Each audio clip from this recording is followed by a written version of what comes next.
사회복지회 입양복지부장님께서 발표하시겠습니다. 부탁합니다. 발표는 가지고 계신 책자의 내용을 읽는 것으로 대신하도록 하겠습니다. 함께 보시겠습니다. 그동안 입양 정책은 시대의 변화에 따라 많은 변화가 있어 왔습니다. 그 중에서도 2012년이 아니고 11년으로 정정하겠습니다. 2011년 8월에 개정된 입양특례법은 해이존 협약 가이드에 가장법원 허가제 등 입양 절차의 공적 책임을 강화하였습니다.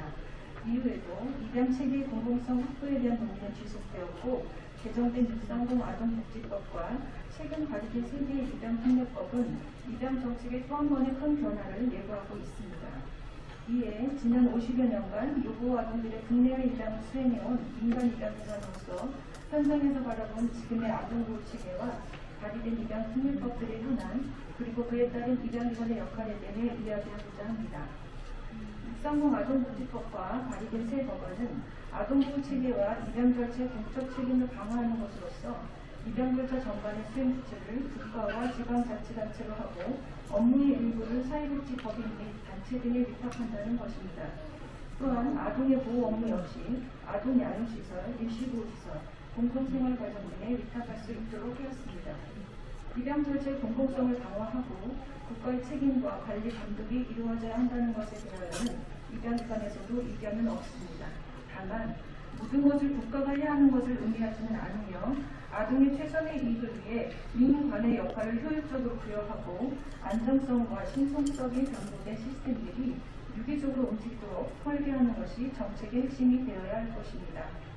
동시에 입양 업무를 누구에게 수행하는 것이 보다 효율적이고 안정적인지에 대한 고민이 함께 있어야 합니다. 우선 국가 책임 강화를 위한 관 중심의 체계가 늘어나는 경우 가장 우려되는 부분은 수반되는 행정 절차로 인한 입양 절차의 지연입니다. 이는 아동의 복리보다는 입양 수술이 필요한 행정 절차 지키기가 우선시되어 아동의 입양 대기 기간이 또다시 길어지는 결과를 낳을 수 있기 때문입니다. 지금도 현장에서는 지자체 사례결정위원회 개최와 여러 행정처리 과정 등으로 인하여 입양 절차가 지연되는 사례들이 발생하고 있습니다.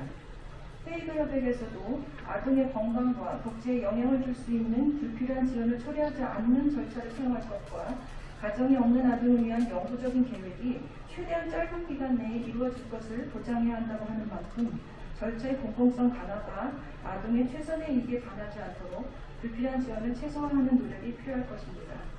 둘째, 다양한 수행 주체에 의해 분절되는 입양 절차를 어떻게 유기적으로 작동시킬 것인가입니다. 발의된 법안 중 두 법안에 의하면 그동안 입양기관 내에서 원스톱으로 진행되는 입양 절차가 정부, 지자체, 민간단체, 여러 아동복지시설 등에 의해 이루어지게 됩니다. 각각의 입양 절차에는 무수한 세부 프로세스가 존재하며 유기적으로 움직입니다. 따라서 각각의 프로세스가 분절된 수행 주체들에 의해 안정되고 신속하게 그리고 유기적으로 작동할 수 있도록 해야 합니다. 이를 위해서 정부는 일부 입양 프로세스에 대한 표준화 작업 등 나름의 대책을 마련하고는 있지만 수치화되지 않고 개량화될 수 없는 수많은 세부 프로세스를 절대 간과해서는 안 될 것입니다. 셋째, 수행 주체들의 전문성을 어떻게 강화할 것인가입니다. 개정된 아동복지법이 시행되었을 때 입양기관에는 미혼부 상담과 관련하여 문의하는 전담요원들의 전화가 쇄도하였고 입양기관을 별도 방문하여 추가 교육을 받고 싶다는 요청의 전화도 많이 받았습니다. 또한 신생부모의 상담은 아동의 출생, 입양 배경, 가족력과 의료기록에 대한 가능한 많은 정보를 수집하고 보존하여야 하는 최선의 노력이 필수임에도 불구하고 이에 대한 이해 부족으로 아동의 가정 환경란이 불과 3줄 적힌 아동카드를 전담요원으로부터 받기도 하였습니다. 사회복지 현장에서 접하는 요구와 아동의 사례는 매우 다양한 이슈를 가지고 있고 그만큼 필요한 요건과 고려되어야 할 요소들도 매우 다양합니다. 더욱이 미혼모의 상담 과정과 입양 절차에는 전문성과 많은 시간, 에너지를 필요로 합니다. 무수한 변수가 발생하며 그 변수가 돌발적이고 응급 상황일 경우도 적지 않습니다. 따라서 수행 주체들의 행정 서비스 이외에 사례관리 측면에 전문 서비스 역량을 어떻게 향상시킬 것인지에 대한 대책이 필요합니다. 지난 70여 년간 입양을 비롯한 사회복지 현장을 책임져온 민간 입양기관은 오랜 기간 축적해온 경험과 인프라를 가지고 있습니다.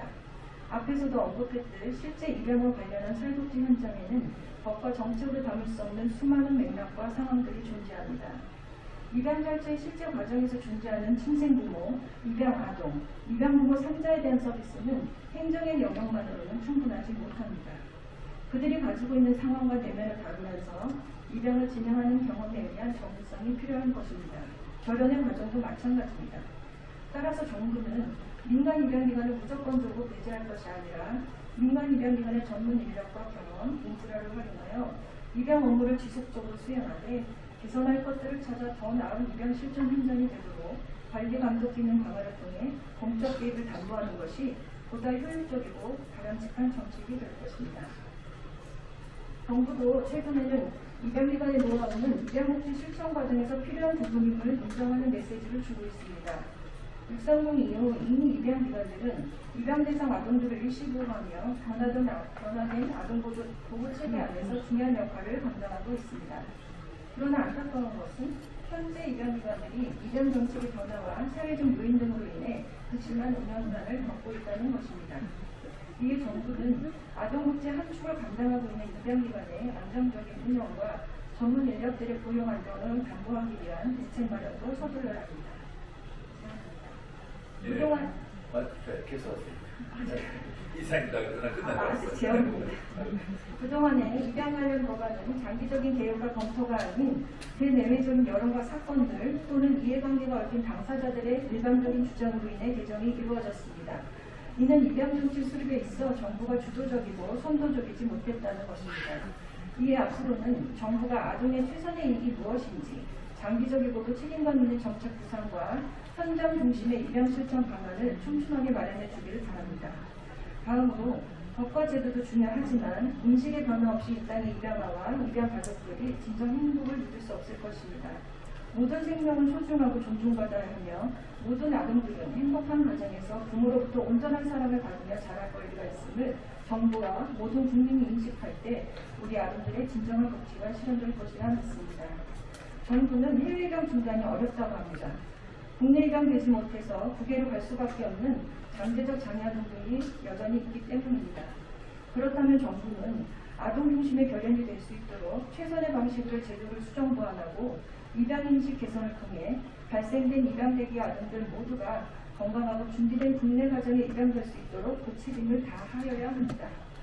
끝으로 민간 입양기관도 70여 년의 역사를 가진 사회복지 실천기관으로서 급변하는 입양 실천 환경 속에서 우리 아동들의 진정한 복지 실현인 국내 입양 활성화를 위해 감당하여야 하는 역할이 무엇인지 끊임없이 고민하고 최선의 노력을 다하고자 합니다. 그리고 아동의 최선의 이익 실현이라는 공통의 분모를 정부가 어떻게 조화롭게 실천해 갈 것인지 협력적 관계를 통해 현장 중심의 논의를 지속해 나가길 생각합니다. 네, 감사합니다. 열심히 박수 쳐주시네요. 예, 그 세 번째 사례 발표입니다.